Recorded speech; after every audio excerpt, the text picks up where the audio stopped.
Hey everybody, welcome to another GMG review. Today we're taking a look at Warhammer 40,000 Crusade Armageddon. He's back. The first war for Armageddon's antagonist has returned, probably the least known antagonist on Armageddon. It's Angron, the Red Angel. He's back. He was banished for 666 years by a strike force of Grey Knights, which you can read about in one of my favorite GW books, which is The Emperor's Gift, which is a book about Grey Knights that's mostly completely about Space Wolves. And has young Loki Grimnar in it. And Bjorn the Fell-Handed, one of the greatest Bjorn the Fell-Handed scenes of all time. But this is another campaign book for Warhammer 40,000. And the first one to require NPC miniatures. I'm kind of excited about this one, guys, and I'll tell you why. It has non-player controlled units that will run up and fight you. Demon units spilling through the void. So you can bring whatever army you want. You can play a game, like a campaign through the Fire Wastes, either as antagonists, defenders, or as like a destabilizer force. So 3 different factions you can play as. The idea being that Armageddon's this massive factory world. It's been invaded by the Orcs over and over again, most famously by Ghazghkull Thraka, defended by Yarick. Grimaldus and the Black Templars have a huge part in that story. And some of my favorite sort of like writers have kind of dipped their toes into this era.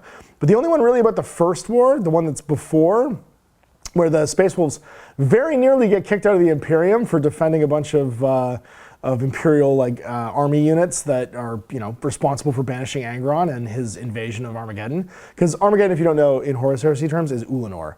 So if you've been reading the Horus Heresy novels and you didn't realize this, Ulanor, where they defeat the Orcs and the Emperor finally leaves the Great Crusade, it's Armageddon. And that's why the Orcs keep coming back, because it's like maybe their home worlds and the Imperium is just turned into a giant factory planet. But yeah, because it's an endless war thing, it keeps attracting Angron. He shows up once, the Grey Knights banish him with the help of the Space Wolves, a bunch of Imperial army units, and then the Space Wolves basically are like, all right, we did it, good job, boys. And the Grey Knights are like, all right, we have to kill all these regular humans. The Space Wolves are like, what? No, we fought with these guys, and they get in a huge fucking fight with the Grey Knights, and it's really great. It's very cool. They fight like a retreating battle all the way back to Fenris, and then like the Inquisition is hunting them. The Inquisition shows up with a massive like sanctioned fleet that's going to destroy Fenris, and they just wake up Bjorn, and Bjorn's like, everybody stop! You're all being idiots. Go home. I knew the Emperor. You're not allowed to do this. And the Inquisition just goes, okay, and they leave. There's the Emperor's Gift in 5 minutes. But that sets the stage to what this story is. Angron coming back, and of course that's why the Space Wolves are involved. And you can also check out my GMG review of the Space Wolf Codex today for that reason. So we're not gonna spend too much time on the nuts and bolts of this. It's a Crusade book. It gives you a new Crusade thing to do. You get some Dramatis Personae here, right? You're gonna get some cool Space Wolf character, Styrbjorn Flinteye. You're gonna get Castellan Holzer, Helbrix Lasfitt, a Black Templar, because of course he comes back. And Rothwin Morvans, Grandmaster of the 5th Grey Knights Brotherhood. I think Brotherhood, or is it Brotherhood? It's prognosticars, basically. They see him coming back. And then a bunch of crazy old cultists hanging out with Angron. Now, when I said that I was interested in this one, I thought, I'm not going to go too much in the story. Angron comes back. He opens a big gate in the Fire Wastes. There's a war. They're trying to close the gate. If they can't close the gate, he's going to destroy the planet. If they can't close the gate, then they defeat him again. It's the same stakes as the first time he invades, basically. Most of the book is dedicated to that story, of course, lovely color sections, and then we get into running a Crusade game. If you haven't played Crusade before, it is a narrative way of playing Warhammer 40,000. Typically, each Crusade setting will give you its own mission structure, campaign length, the stakes, but playing Crusade in general is pretty much about taking a 1,000-point army, growing it over time with requisition points, and then developing some character and persona for those units. It's my favorite way of playing Warhammer 40,000 right now. I think they've done a really good job in 10th edition of curating it. I wish they'd put a little more just time and money into accessibility stuff. It's a lot of photocopying and filling shit out. It feels like Workshop could definitely have done something in their Warhammer 40,000 paid app to support Crusade, like just entering your Crusade forces and updating them and stuff like that. I'm hoping 11th edition does that. It would be a great, I think, way to have people have a lot of buy-in to the miniatures they paint and take them home. But basically, you start with 1,000 points. You use requisition points to upgrade things. Stuff can die, it can get hurt. They can get battle scars and battle armors. Your requisitions can be used to add to units with fresh recruits. Repair and recuperate to remove battle scars. Rearm and resupplies change out your weapon loadouts, because like whatever you buy them with in your army list, that's what they have. So you have to spend requisition points even to change out the weapons. So if you have 2 Panic Tactical Squads, you only take 1 in your order of battle. You need to like pay to change out 1 for the other, basically to change their weapons. And then you got to fill out your Crusade cards. That's the basic setup for Crusade. Again, if you haven't seen it before, it's all reprinted here. So you don't need to have the Crusade rules on you to do it. You're going to get some special relics and stuff. And of course, the setting of Armageddon. So that first part right there was just basically the core rules for playing Crusade. Then we get the Armageddon sections, how to run a campaign. It gives you 3 speeds. There's basically like a fast, normal, or slow. You can do it very fast too, with a couple games per week.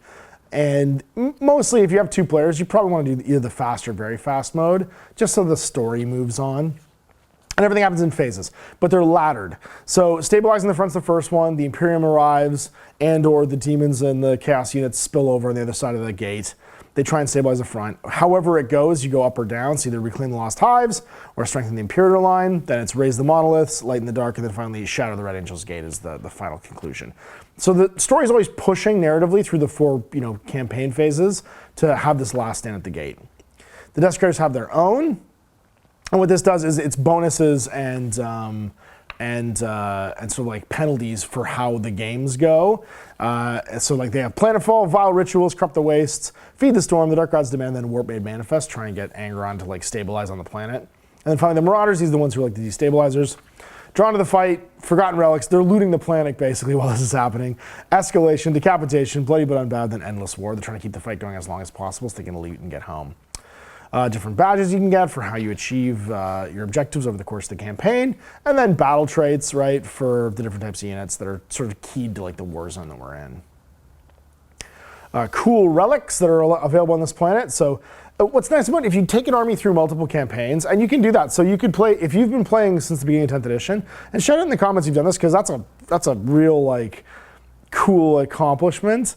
If you've been through all of the 4 campaign books, I started with the Leviathan one, it's in the core rulebook, but then Prior Nexus was the next one. I've completely blanked on what the most recent one was, but then we have into this one, the Armageddon sort of like theater of war. You could have accumulated and taken the same army through each one and have like cool relics in order to battle to muster to play the game, which I think is just fun. And then you've got 12 different missions on tables A and B. So actually 16 different missions on tables A and B that you can play through that are all themed to this like location and include weird stuff because there's non-player units at the table. The idea is that the warp is so leaking through the gate that demons are rampaging around and neither side can really control them.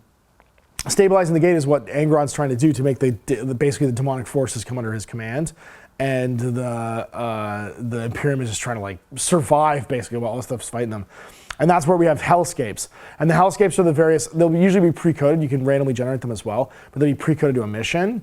So for instance, you'd be in Folded Space, a Fractured Realm, a Fading Reality, a Shattered Coordinate, and then the other ones are Staggered Time, Banishing Rifts, Gravitic Nexus, and Endless Nightmare. And these are just different warp intrusions. Think of it like if you've played Stalker or you've seen the movie Annihilation, like just different ways the world is just wrong right now because the Red Angel's Gate is open. So like Folded Space, for instance, you have a Perilous Shortcut you can do as an action. You can try and like walk between worlds. In your shooting phase, 1 unit from your Crusade army that's within range of an objective marker, and it completes the end of your turn. Remove your unit from the battlefield and set it up completely anywhere within your opponent's deployment zone that's more than 3 horizontally away from all enemy models and give them a warp counter. And warp counters are basically how tainted you become fighting in this space. And the warp counters can, be like, they can trigger events, they can trigger scenario like outcomes and stuff like that. And when a rule tells you to remove 1 or more warp counters from a unit, remove that number of warp counters. If you can't remove warp counters, then you can't use that rule.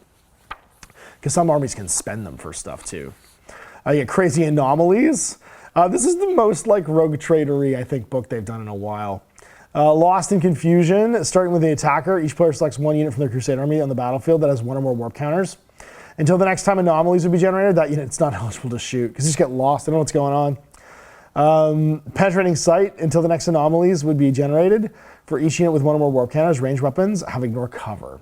Right, so that's what's happening is like weird things start like taking place. And we get Unbound adversaries, like I said, NPCs. When and where to use them. So use the rules to randomize which units are set up and when. Agree with your opponents what Unbound adversaries you'd like to use. And it's lesser demons, so it's either infantry models on a 32 mil round base like Bloodletters, abominations, infantry or beasts like Chaos Spawn, demonic beasts like Blood Crushers, and then greater demons, monster or walker models on a 100 millimeter round base like a Bloodthirster. And they start arriving, and they've got their own turn. So there's an Unbound adversaries turn at the start of each battle round, which happens after other start of the battle round rules are resolved. So basically, at the start of each battle round, all of the weird shit on the table acts and does things, and then they just sit there while the other two players go. And then you get an AI tree for what they do. And yeah, we get greater demons, lesser demons, demonic beasts, and abominations. The idea is use whatever you want. And they're not necessarily purely cornate, and that's kind of the idea that Angron's trying to stabilize the gate. There's just stuff, he just basically pulled the bathtub like ring, and everything's just spilling out into the world, and it could be anything. It could be on his side or not on his side. You got to fight it. And then yeah, you get our usual stuff at the end here, some blessings, things you can use, and then all of our missions to play through. Total Domination, Brazen Bridge, Empiric Distortion, Blood and Shadow, Metamorphosis, Temporal Flux. And you do need quite a bit of this stuff. So like for instance, the Offering of Blood, Unbound adversaries, after the deployed Crusade army step, the defender sets up 3 Unbound units, power level 2, in the Unbound adversaries deployment zone. And so what that would mean is if they're power level 2, you'd roll on the table, so power level 2, and you're rolling 3 units. On a 1 to 3, it's 4 abominations. On a 4 to 6, it's 3 demonic beasts. So if you need to set up power level 3 Unbound adversaries unit, you would need no power level 3 models, but you need to set up a power level 2 Unbound adversaries unit. If the only power level 2 Unbound adversaries unit you have is abominations, even if you only had 1 abomination, you would set that up. So you just set up as many as you can from the power level 2. And then Warp Surge Anomaly. Until the next time anomalies will be generated, each time 1 or more models from a unit was to be destroyed due to the Banishing Ritual action. Set up 1 Unbound adversaries unit wholly within that unit, but not in engagement range, and roll a d3 to figure out what the power level is. So you just start with 2 of these units, like Demonic Beasts or Abominations, and then as you escalate, you roll a d3, like a greater demon could show up, 10 lesser demons could show up, 2 abominations could show up. Stuff can just start arriving in between the battle rounds too. Into the Mouth of Hell, after the deployed Crusade armies, the defender sets with 3 Unbound units, and then Into the Heart, stuff just arrives. Yeah, so this is probably the wildest Crusade pack they've done. Yeah, you get some reference sheets here too for the anomalies and stuff. I do like this little fold out where you get all the extra stuff kind of put down, and then your Crusade roster that's themed to the Armageddon sector. So there it is, Crusade Armageddon. Yeah, this is a wild one. So paint some demons if you got some demons, because that's what you need to play this. You need at least 1 greater demon, probably 6 demonic beasts, probably 20 demons, like Bloodletters or whatever. If you know something with demon army, it's a great use for it. And it's a whole themed Crusade basically playing through hell. You can reskin this too to any warp infested thing. You could do a Crusade era thing, fighting in the webway against the demons, the Custodes. There's a lot of flex here to basically have these NPCs, but I love that they put in AI creatures to fight and that you're not just fighting your opponent. That's a big step for Workshop, where this, for the first time to me, feels truly narrative.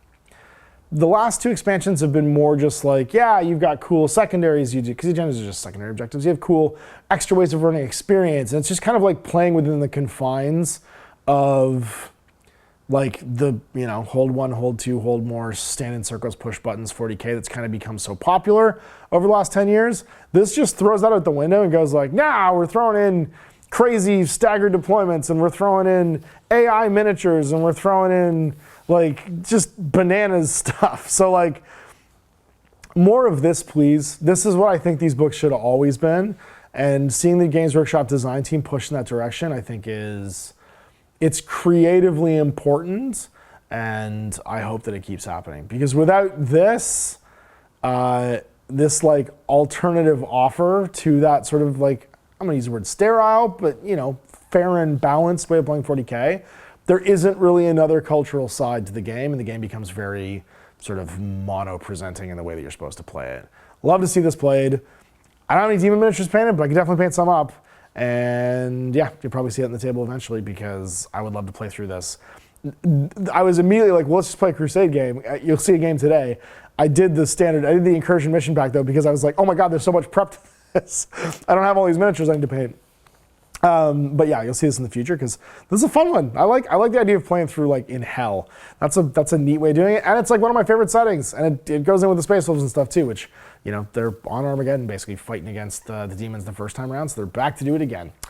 So there it is, a GMG review of Warhammer 40,000 Crusade Armageddon. Thanks to Workshop Sun along this complimentary copy to review, and for you guys for watching. Thanks, I'm Ash. Happy gaming.